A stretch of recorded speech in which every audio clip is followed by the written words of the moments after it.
Hello, everybody, and welcome to your political landscape show of this Wednesday, 25th of October, 2023.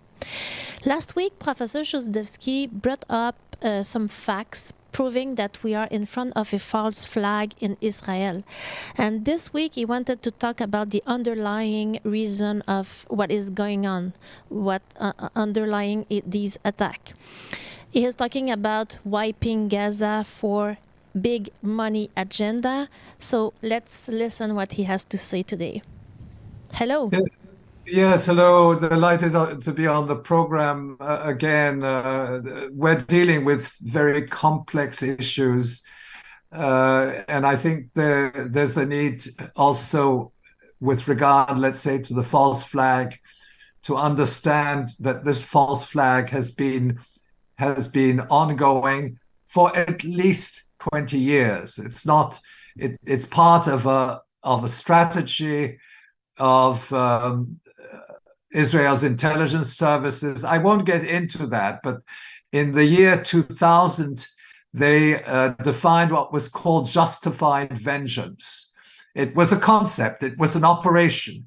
And justified vengeance was based on the notion that suicide attacks and attacks directed at civilians would be the pretext for major military operations directed against Palestine. Now, today what I want to focus on is the following, and it's something on which there's absolutely no media coverage. I'm an economist, and I can say that from the entire history of humanity, there's not a single war which does not have an economic dimension. The wars are not there. We might talk about wars of religion, etc., but behind every single war in the history of humanity, there's an economic objective, which is acquire territorial control over the resources of an enemy country. Okay, and there is something very specific in relation to the ongoing operation, which we have called wiping Gaza off the map, and which is characterized by a criminal undertaking on the part of Israel, in the sense that they're saying, no, we're not. You can't have electricity, you can't have water, you can't have food. We're going to block everything. And then they're pushing about 1 million people towards the border with Egypt, and in the hope that they might be able to cross the border and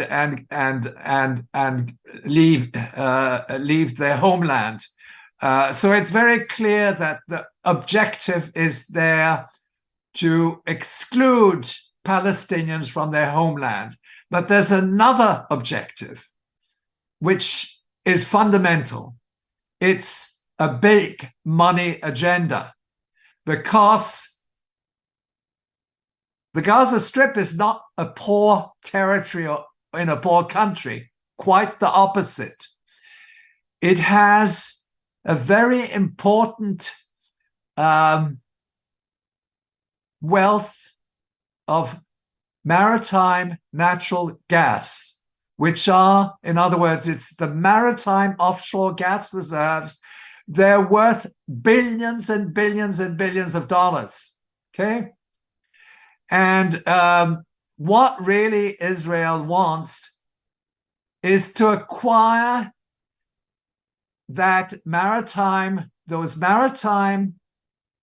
gas resources, which belong to which belong to Palestine. They want to confiscate them. That is absolutely clear, that the wiping of Gaza off the map is an avenue to confiscating all Gaza's maritime offshore gas reserves, which are worth billions and billions of dollars. Now, I should mention before proceeding There are two, essentially, in 1999, British Gas discovered very important resources of maritime gas, which belong to Palestine. At one point, Israel tried to appropriate them and even went to the Supreme Court, but they belong to Palestine. But Israel has done everything in its power to prevent the Palestinians from actually exploiting these reserves, which would entail contracts with British Petroleum or others. I'm sorry, British Gas or others. In other words, but it would be their project, and Israel has always blocked that. And their objective, right from the beginning, in the last 20 years, is to appropriate those reserves of natural gas, which are in the maritime territorial waters, not only of Palestine, but also of Lebanon and also of Syria. So if you look at the map, you'll see an extensive area. It's called the Levant Basin area, and it extends. In fact, that map may be quite incomplete. It depends what map you're looking at, but it extends from the border with Egypt all the way up to northern Syria. And what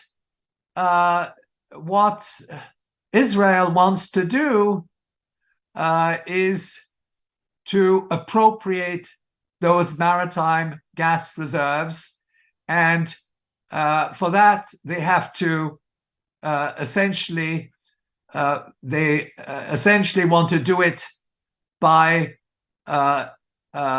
through an outright military occupation of Gaza and by the expulsion of Palestinians from their homeland. Okay, now this is the background, but there are certain complexities there, and there's certain secret negotiations which are ongoing, particularly with Egypt. Yes, I was about to ask you about these secret bilateral agreements between Egypt and Israel. Well, Egypt, in a sense, is complicit, and certainly Egypt is not in any way supportive of the rights of Palestinians, because in the year 2021, Egypt and Israel were involved in secret bilateral talks, and this has been corroborated by several press reports concerning the extradition of natural gas from the coastline of the Gaza Strip, the maritime wealth in natural gas. And I should mention there are two essentially two discoveries. One was by British Gas in the year 2000 or 1999, and then there was another one which was discovered in 2013. It's more recent, but that was the Levant discoveries. Now, the secret bilateral talks is, of course, Egypt also has an interest, because they have a border with these maritime gas reserves, and what they have in mind is that they will share the confiscation of these gas reserves with Israel, and I mean, the press reports say that they actually acknowledge that they were secret bilateral talks, but we don't really know. We don't have the details on that. But what is significant is that there was, and that was about a couple of years. No, I'm sorry. It was last year. It's about a year ago. There was a report, a press report in the Middle East, which then confirmed that Egyptian intelligence was involved in negotiations with, I presume, with their counterparts, which is Mossad, or, well, it's the military intelligence group of Israel. There's several components to it. And what they had envisaged was, I quote, an Egyptian economic and security delegation was set up to discuss with Israel the issue of allowing the extraction of natural gas off the coast of Gaza, and that would be a joint project between Egypt and Israel. Now, I should mention that the Palestinian National Authority was provided its rubber stamp to this memorandum of understanding between Egypt and Israel. I suspect that's Mahmoud Abbas, who is an absolute traitor. But again, the government in the Gaza Strip was not consulted. It was taken against they probably know about this secret agreement because I read it in the Middle East press. But the thing is that this memorandum of understanding between Egypt and Israel, rubber stamped by the Palestinian National Authority, is of course crucial because for two reasons. The Israelis waging this criminal attack on the Gaza Strip, literally leading people into starvation. They may require at one point the collaboration of Egypt to establish refugee camps on the periphery of the territory of the Gaza Strip, in other words, in Egyptian territory. And that may be part of the negotiation strategy of Israel, that they would say, well, okay, you collaborate with us on the exploitation of gas, and we will give you some favors in return, but you facilitate the exodus of Palestinians from their homeland. And I suspect that there may be a component to that, to that objective. And of course, Egypt is also interested in exploiting the natural gas, which is contiguous to its territorial waters, because that extends from it extends right up from the border with Egypt right up to northern Syria. So the thing is that now all these secret agreements have an ultimate motive, and the memorandum of understanding was signed between Egypt and Israel. It was rubber stamped by Mahmoud Abbas, who I think is simply there and has been well, I don't think he was blackmailed. I think they gave him some money to shut his mouth and to accept this kind of arrangement. What this agreement requires is that the extraction of natural gas off the coast of Gaza as part of the memorandum would start in early 2024. They actually set a date. Now, I said, in other words, I'll read you the extract. The Egyptian Economic and Security Delegation discussed with Israel for several months the issue of allowing the extraction of natural gas off the coast of Gaza starting in early 2024. Okay, so they said that was the timeline. The timeline was of the secret negotiations would be that we would start confiscating Palestine's offshore maritime gas reserves beginning, quote, I'm quoting, beginning of 2024. Now, beginning of 2024 is in a few months from now. And in other words, they have a timeline. The timeline, October 7th, was the beginning of the false flag. I won't get into that, but it was the pretext and the justification to wage a genocidal war against people of the Gaza Strip, 2.3 million people, and literally bomb their hospitals, their schools, drive them 1 million people towards the border with Egypt. And then they say, oh, we're going to start confiscating your maritime natural gas reserves, before the beginning of 2024. So I think people who are involved in the peace movement, people who are in solidarity with Palestine, must, in essence, bring this issue of the maritime natural gas revenues, resources into the picture. And they also pertain to Lebanon and Syria. So it's not accidental that already now that Israel is bombing northern Syria, for instance, and is also bombing Lebanon.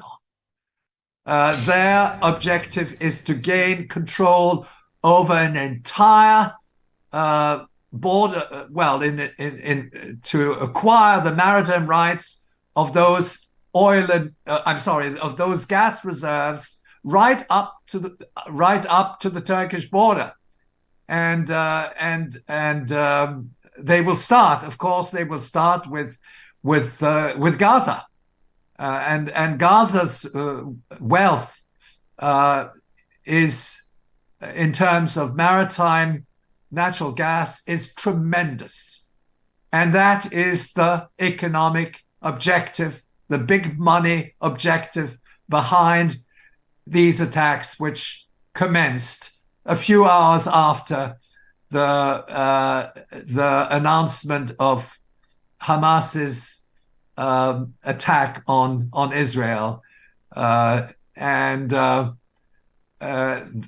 there we are. So my suggestion is, first of all, we have to stand in solidarity with Palestine. We must understand that Israel is not being attacked by Palestine. It has waged a war against Palestine for virtually more than half a century. And I should mention, and I can conclude on that, is that this Hamas-Mossad partnership, which has led to a false flag agenda, goes back at least 20 years, and following the failure of the Oslo 1 and 2 negotiations, in other words, the two-state solution, and the assassination of Prime Minister Yitzhak Rabin, that was in 1995, they coined an operation, and that was in 2001, Operation Justified Vengeance. And that is the whole basis of the false flag. And they encouraged the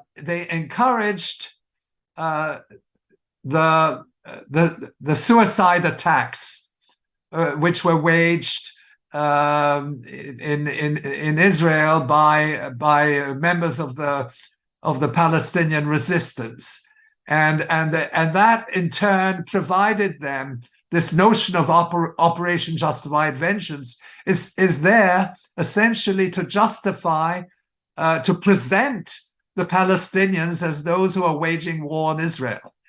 So there's a long history on that. And I think what is really important is first to understand that history, to understand the struggle of, the struggle which has been waged by the people of Palestine right from the beginning in 1945. I'm sorry, in 1948, and how, in fact, today there is the notion of what was called Nakba, which was the exclusion of Palestinians from their homeland, which was in 1948. And now what the leadership is saying, we need a 1948 style solution, which means essentially that's, I'm coining the words of Ariel Sharon, but that has been picked up by the leading, by successive Israeli governments for more than 20 years. And in turn, Israel has been supporting Hamas, at least the Islamic, because it has Islamic roots, and there is a partnership. Of course, that's at the level of covert intelligence operations. And I would distinguish between those operations and what actually happened. But certainly the whole basis of justified vengeance was to legitimize the destruction of Palestine, and that's all in documents which have been revealed. And then, of course, there was the assassination of Yasser Arafat, and so on and so forth. It's a complex history. But what is now important for the peace movement to address is the fact that we have to ensure that not only Palestinians are not excluded from their homeland, but that they have the authority to develop, and their maritime reserves in natural gas, which belong to Palestine, which belong to the people of Palestine. And that, of course, is certainly part of the agenda that Netanyahu wants to confiscate those reserves once and for all, and initiate that in a few months from now, at the beginning of 2024. Thank you for this rich analysis and your recommendation for this week on what is going on. And I would like to thank all the auditors, and also would like to invite you to follow globalresearch.ca. Thank you.